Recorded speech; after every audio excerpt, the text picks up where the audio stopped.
Les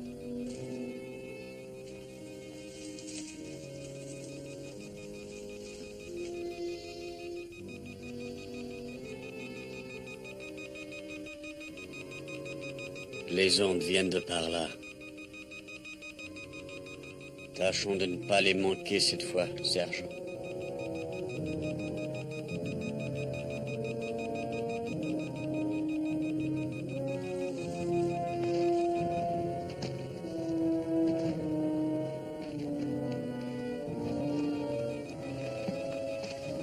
Chut.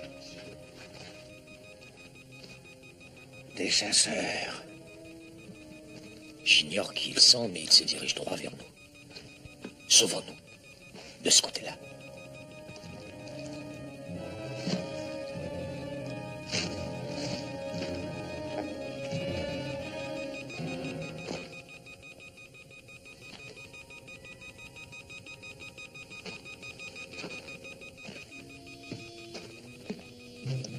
Ils ont changé de direction. Comme s'ils savaient où nous allons. Tant pis pour les mulans. Allons d'un autre côté. Par là.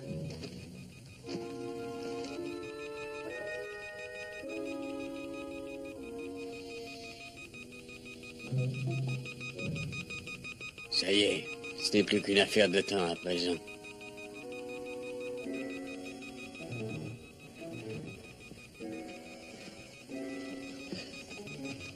Ils ont encore changé de direction. Ils savent exactement où on est. Ne les menons pas jusqu'à notre vaisseau. Essayons par là.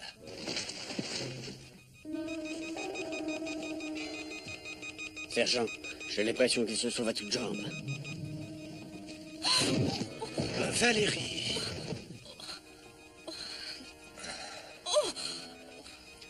Où avez-vous mal? À ma cheville. Pouvez-vous marcher? Je vais essayer.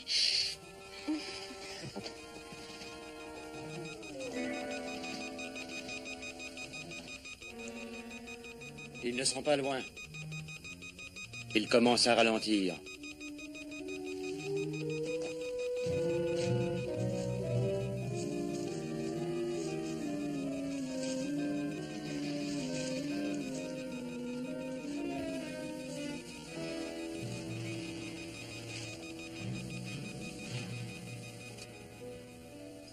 Pas un bruit ni un geste. Ils se sont arrêtés juste devant. Je crois que cette fois, ça y est.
Je me demande si on ne les a pas dépassés.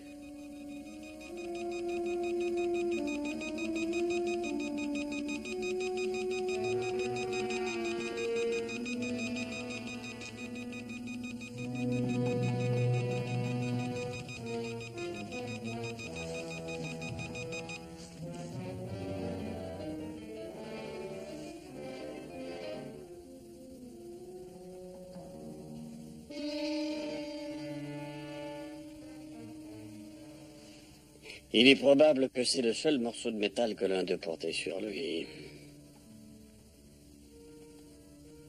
Ils ont dû se disperser dans la nature maintenant. Bon. Demain, il fera jour. Allons-nous-en.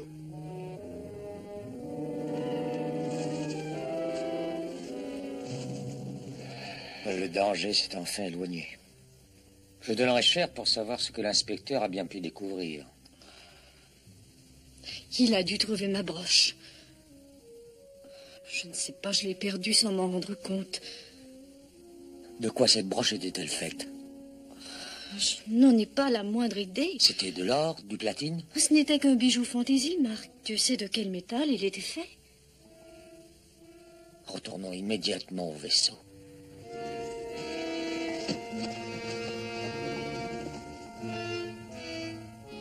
Si on savait où vous l'avez acheté, on aurait un indice. Est-ce dans une bijouterie spéciale? Je n'en sais rien, je l'ai depuis des années. Est-ce un bijou de prix? Oh non, je l'ai acheté, on ne me l'a pas offerte. Betty, vous rappelez-vous cette broche? Non, sinon je la trouvais jolie. Oh, Valérie, vous avez un anneau d'écharpe qui va avec, je crois. Oui, en effet. Attendez, je vais le chercher. Oui. Il est dans ma boîte à bijoux, Betty. Bien. Ah, je me rappelle maintenant. Les deux pièces se complétaient. Et je les ai achetées dans une boutique de boulevard Kennedy. Savez-vous de quel genre de détecteur ils se servent? Non, je ne peux rien dire sans le voir de près. En tout cas, il est rudement efficace. Il s'est arrêté juste sur la broche de Valérie. Le voilà. Oui, c'est bien ça. Je lis ici Métal Inella. Inella? Oui, c'est un produit qu'on fabrique depuis une dizaine d'années. Il est devenu d'un usage courant chez nous. Marc, qu'aviez-vous la nuit où on est allé au marché? Les seules choses de métal que j'avais sur moi, c'était ma montre, qui est en platine, plus une bague en platine à mon doigt, c'est tout. Attendez, j'avais ma montre, qui est en acier, ainsi que cette lampe torche, aussi en acier, et puis cette boussole. Inella. Mais c'est ça. C'est le métal dont les ondes agissent sur le détecteur. Comme une boussole, alors c'est des ondes magnétiques. Oui, Barry. Parfois, les problèmes les plus ardus sont en fait les plus simples à résoudre, dès qu'on a la clé en sa possession. Monsieur Fitzhugh, c'est là une vérité profonde et très juste. Merci, Dan. Nous allons rassembler chaque objet en notre possession, fait de ce fichu métal Inella, et j'irai enfouir le tout au cœur de la forêt, à une condition. Laquelle? C'est que vous trois, messieurs, repartiez au marché ce soir et y fassiez cette fois une razzia. Encore une autre idée géniale, Fitzhugh.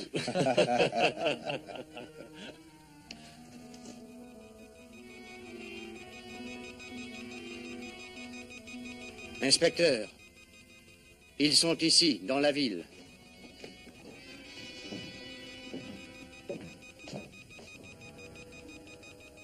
Loin ou près?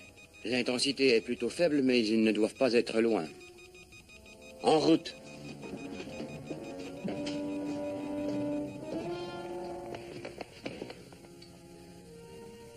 Par où maintenant? On va jusqu'au coin de la rue et ensuite on traverse.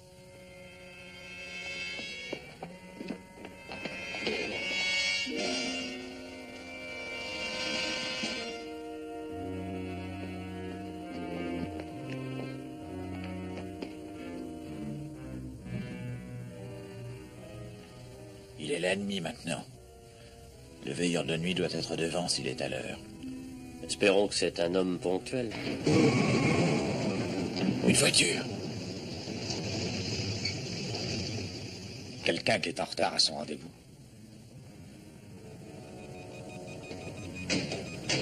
Le rendez-vous, ils l'ont avec nous. Vite, dans les coups.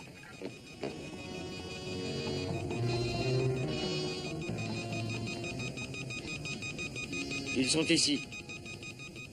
Ils ont filé dans l'égout encore une fois.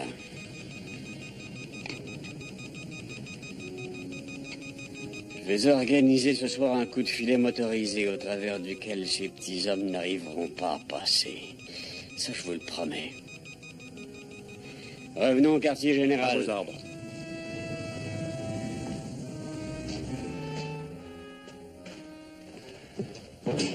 Et les vivres? Où sont les vivres? Nous n'avons jamais pu entrer dans le marché. Assez curieusement d'ailleurs, l'inspecteur Kobik savait que nous étions là. Mais où sont Dan et Marc? Nous nous sommes dispersés en Comment venant. Québec a-t-il pu détecter votre présence? Ça, j'en sais rien. Il y a plus de 2 heures que j'ai enfoui tout ce qui est en Je Ninella. sais, je ne comprends pas. Dan est là J'ai aussi. une question à poser. Lequel de vous porte encore sur lui du métal là? Pourquoi ça? Vous, Dan. Ce n'est pas moi, ça ne peut être que vous, Dan. Allons, Marc, Dan calmez-vous. vous nous fait courir à tous un danger mortel. Et je veux savoir qui c'est. Eh bien, c'est moi.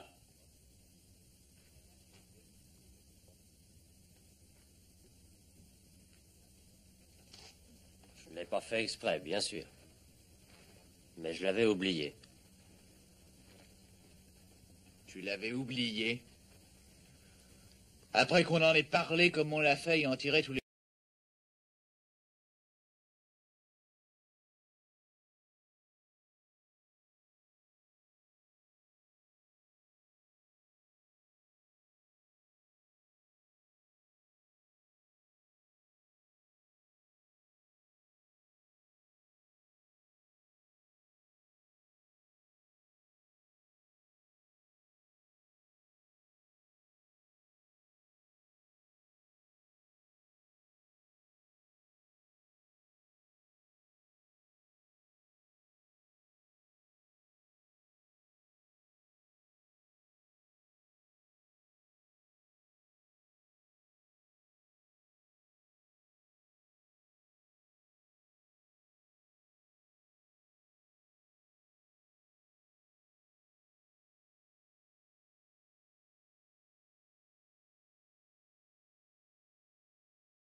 gardien-chef Barmac.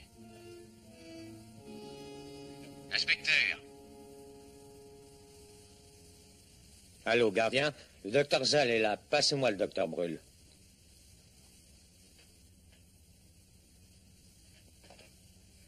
Voilà, je vous le passe. Allô? C'est le docteur Brûle à l'appareil. Docteur, ici le docteur Zell. Je ne crois pas que vous vous souveniez de moi. Zell? Oui, c'est bien cela. Vous avez supervisé la toute première opération à laquelle j'ai jamais procédé. De quelle sorte d'opération s'agissait-il? Il s'agissait d'une appendectomie sur un petit garçon. Un garçon particulièrement petit.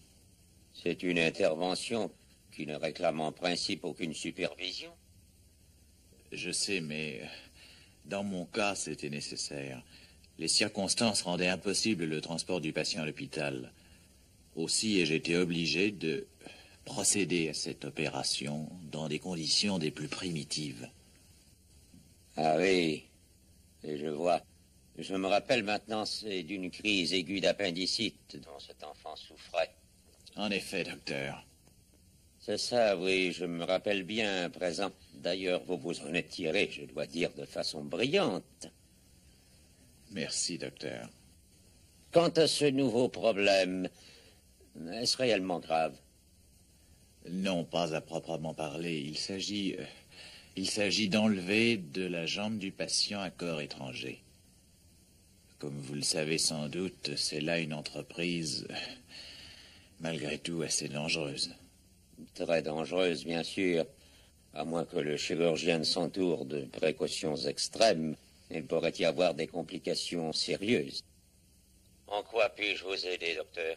Eh bien, j'aurais voulu me rendre à la prison pour une consultation, mais j'ai du matériel difficile à transporter. Aussi, j'aurais préféré avoir l'aide d'une personne de confiance qui veuille bien venir de l'hôpital pour prendre des notes. Sans doute cela suffirait-il. Je pense à quelqu'un, infirmière Elgue, par exemple. C'est une personne très capable et de toute confiance. L'infirmière Elgue? Oui.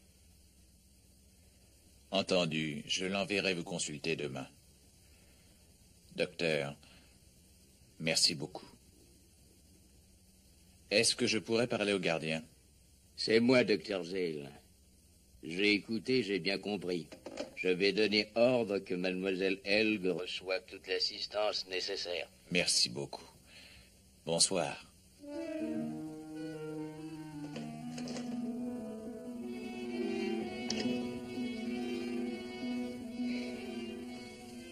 Je me demande si l'infirmière sera disponible à cette heure de la nuit. Oui, évidemment. Eh bien, je ne vois qu'un moyen de s'en assurer.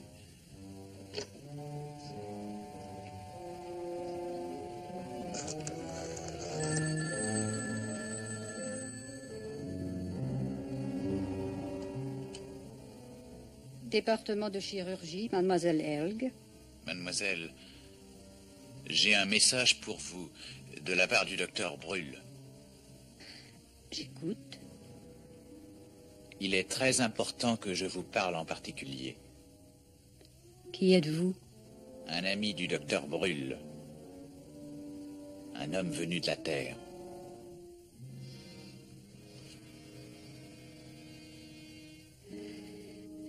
Il y a une partie ombragée dans le jardin, située au sud de l'hôpital. Vous verrez un banc au milieu de ce jardin. Je vous y attendrai dans 20 minutes. J'y serai.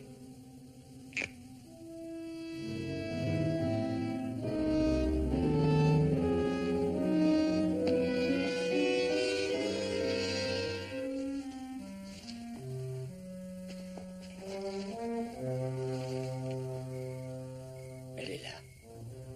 Je vois. Pour lui parler, il serait plus facile que je grimpe sur le petit mur.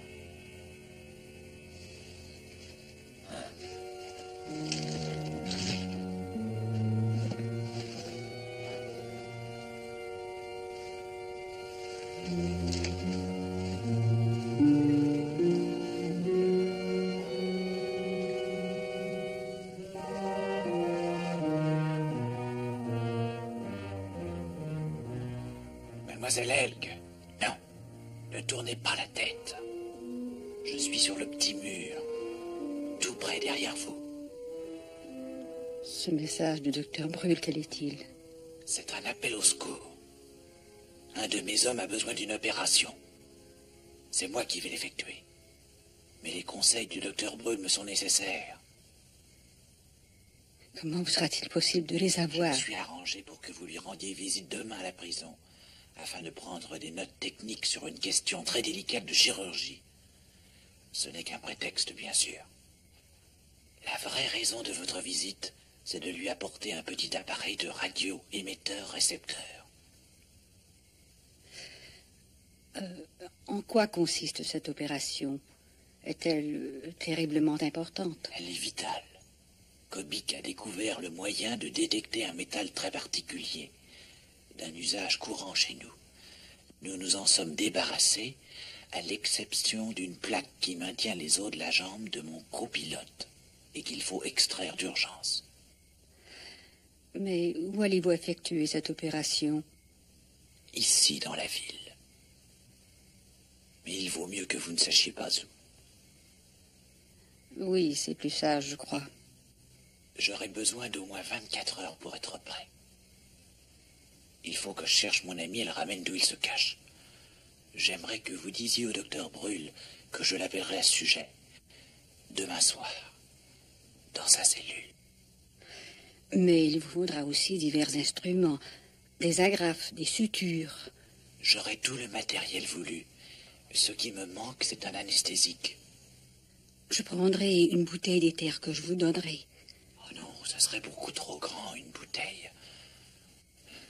Emplissez le flacon le plus petit que vous trouverez.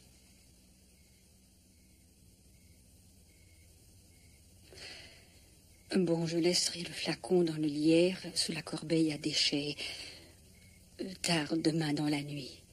Écoutez, vous trouverez l'émetteur-récepteur sur le dessus du mur exactement derrière vous.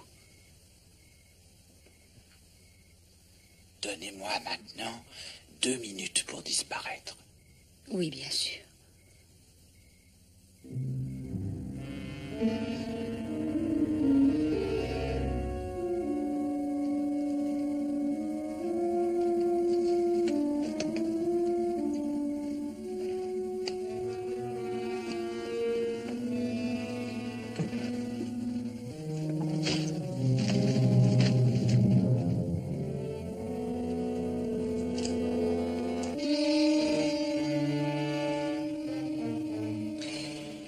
Comme c'est ingénieux, cet appareil, mademoiselle Helg. Oui, inspecteur. Vous avez tout entendu, bien sûr. Presque tout. Il a refusé de m'indiquer où aurait lieu l'opération. Oh, ne vous inquiétez pas pour ça. Agissez avec le docteur Brûle exactement comme il a été entendu. Une fois l'opération en cours, nous trouverons ces hommes, ces petits hommes. Que vous êtes habile. Jamais je n'y aurais pensé. Mais en me prévenant de ce rendez-vous, vous avez été habile aussi. J'ai encore de nombreuses années de vie devant moi, inspecteur. Je n'ai aucune envie de les passer en cellule.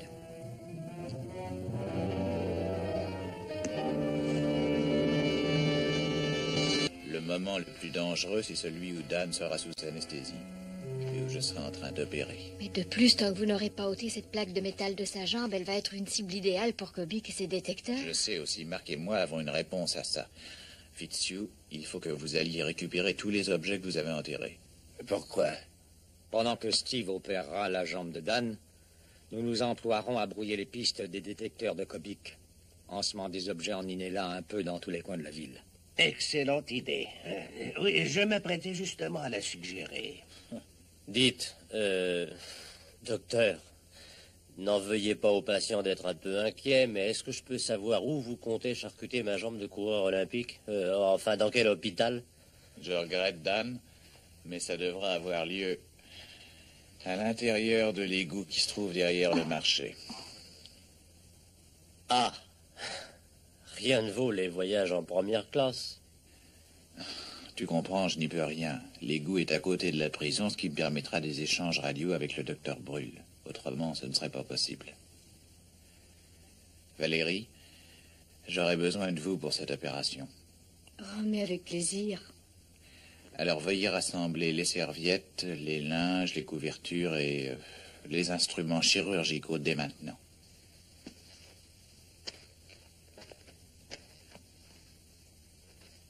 Nous avions prévu cela. Voilà qui ira. Ça aussi. Ça aussi. L'anesthésique, je ne l'aurai que là-bas. Dans le jardin? Oui. Vous resterez tous en dehors du faisceau des détecteurs jusqu'à ce que je sois prêt à opérer. Alors j'enverrai un radio. Dan et Valérie me rejoindront. Vous autres, vous attendrez en dehors de la ville de recevoir le message. Apprêtez-vous à semer dans toutes les directions vos morceaux de métal. Quand je vous dirai d'y aller. Est-ce que c'est clair? Comptez sur nous, commandant. Allez. Bonne chance, commandant. Merci. Vous en faites pas, le commandant sait ce qu'il fait.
Docteur Brûle. Entendez-vous, docteur? Brûle, j'écoute. Docteur, pouvez-vous parler? Où êtes-vous? Oui, je peux parler. Je suis dans une cellule. L'infirmière, elle, que vous a-t-elle parlé de l'opération? Oui, elle m'a tout expliqué. Je connais votre problème. Et je serai capable de vous dire tout ce que vous avez à faire. Bon. Écoutez, docteur. Je vous rappellerai avant le lever du jour, lorsque Dan sera là. Très bien, je vous attends.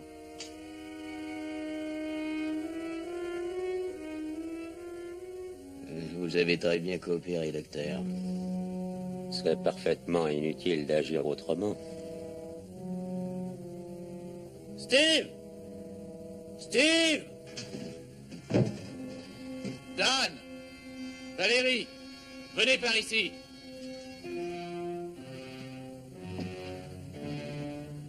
Marc! Marc, vous m'entendez?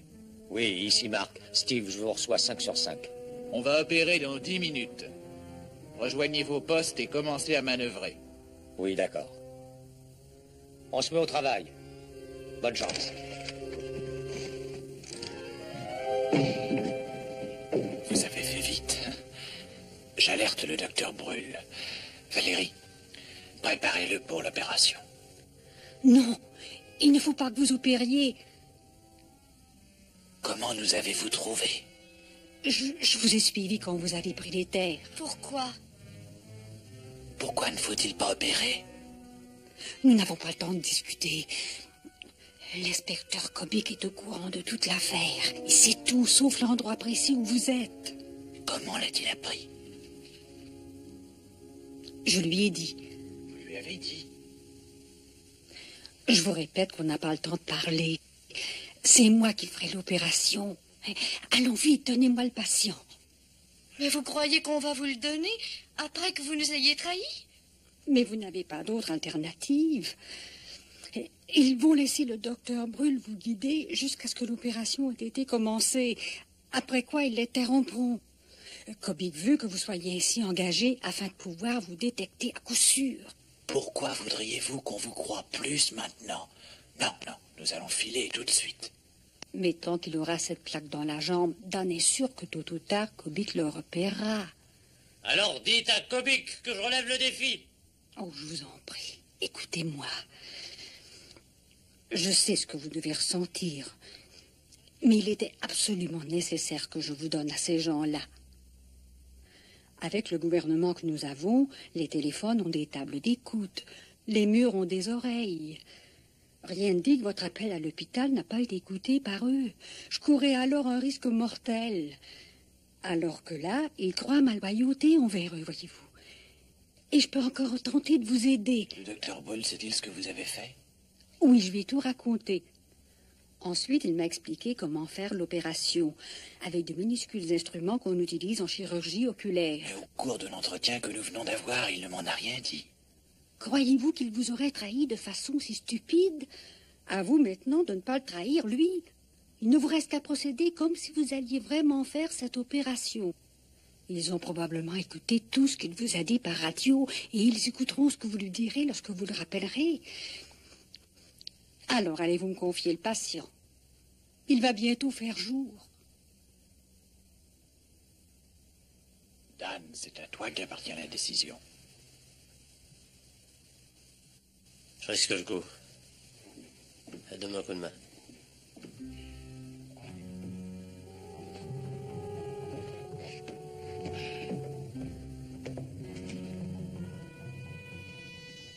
Commandant, l'opération ne peut avoir lieu que dans ma chambre à l'hôpital. Mais là-bas, on sera plus vulnérable qu'ailleurs à leur détection. Pouvez-vous nous aider? Oui, car mes amis ont pour mission de procéder à une action de diversion qui commence maintenant. Surtout, ne manquez pas de jouer la comédie avec le docteur. J'aurai besoin d'1 heure pour l'intervention. Il y a un bois à la sortie sud de l'hôpital. Quand j'aurai terminé, c'est là que j'irai cacher Dan. Bien.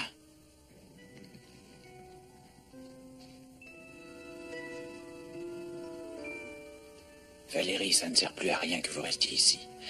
Rejoignez les autres et aidez-les à semer des objets en métal. Compris?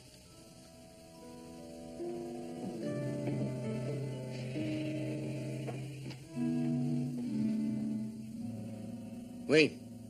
Oui, je vais le dire immédiatement à l'inspecteur. Nos unités envoient des rapports positifs sur la métal Inella, dont elles détectent des échantillons dans la ville entière. Ils sont habiles. Leur tactique de diversion est intelligente. Eh bien, ça nous permettra d'en capturer davantage. Sergent, alerte générale, que toutes les unités rendent compte des résultats de leur patrouille. Prenons-nous aussi la voiture.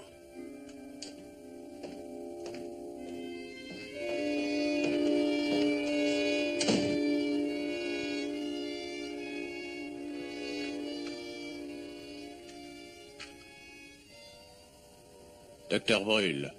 M'entendez-vous?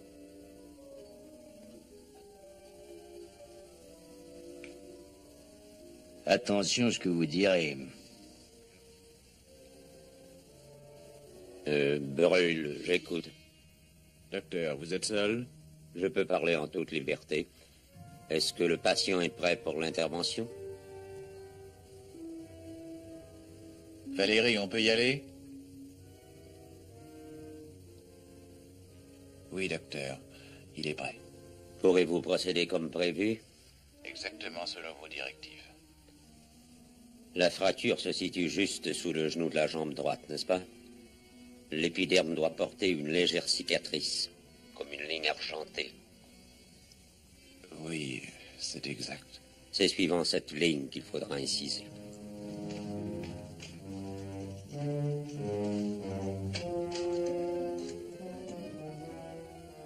Appelez sur la ligne QG4. Veuillez informer l'inspecteur Kobik que l'opération est en cours, dès à présent.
docteur. J'ai pratiqué l'incision. Vous devez trouver 2 muscles dans l'organe. Si se produisait une hémorragie, c'est que l'un de ces muscles a été coupé. Il faut manier le scalpel avec une extrême précaution. Soyez tranquille, docteur, j'irai prudemment. C'est parfait. L'opération est en cours dès à présent, sergent. Tant mieux. De mon côté, c'est moins brillant comme rapport. Le camion à ordures est négatif. Ceux de la voiture 4 ont découvert les 2 pièces de métal qu'ils détectaient. L'une est un bijou de femme qui a été déposé en haut d'un immeuble de 2 étages. L'autre, une chaîne de gilet accrochée dans une branche. Ils ont trouvé aussi une très petite fronde qui semble avoir été fabriquée par un jeune enfant terrien. Un peu de patience, sergent. En procédant par élimination, nous arriverons tôt ou tard à découvrir l'endroit précis où le petit homme se fait opérer. La voiture 63 vient peut-être de le trouver. Où ça? Au parc Jablot. Bon, allons-y, sergent, foncez. Vous arrivez à présent dans une région où vous devez distinguer plusieurs cordons blanchâtres et d'autres tout près de blanc bleuté, beaucoup plus minces que les autres et qui ont plutôt l'air de fines cordelettes, les tendons et les nerfs moteurs. Et maintenant, docteur, à quel stade en est-il? Eh bien, au plus délicat. Le succès ou l'échec de l'opération dépend entièrement de ce qu'il va faire maintenant.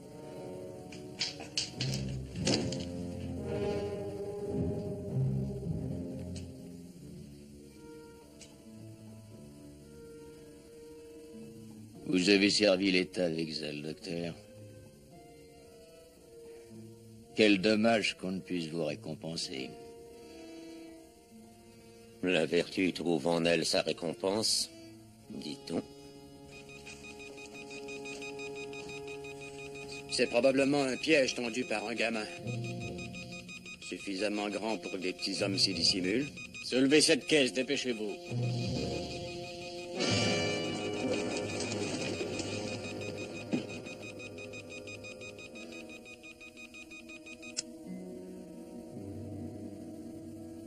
Ils n'ont quand même pas un nombre illimité de ces objets. Est-ce qu'on en signale encore? Non, je crois que nous les avons tous à présent. Attendez, inspecteur. Il y a quelque chose par là. Cette fois, peut-être qu'on touche au but. Où est-ce? C'est par là. Dans la direction de l'hôpital, on dirait. Oui, l'hôpital, bien sûr. Allons vite.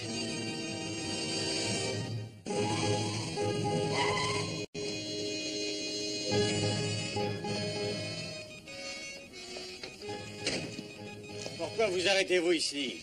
Vous venez de dire que le détecteur indiquait la direction de l'hôpital.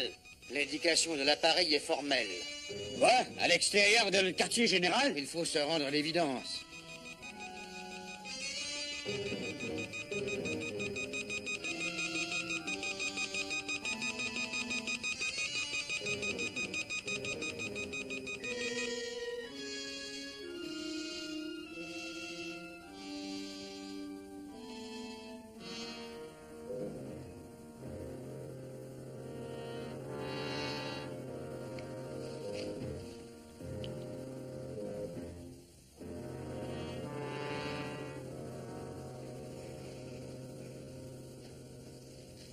Steve? Hey! Alors, mon vieux, comment ça va, hein? Ça va. Elle a tenu parole, l'infirmière. Elle a utilisé un anesthésique local, de sorte que j'ai tout vu. Où sont les autres? Ah, ils sont repartis au vaisseau spatial et ils attendent leur copilote. Eh bien alors, ramène-moi là-bas. Qu'est-ce qu'on fait là? Allons-y.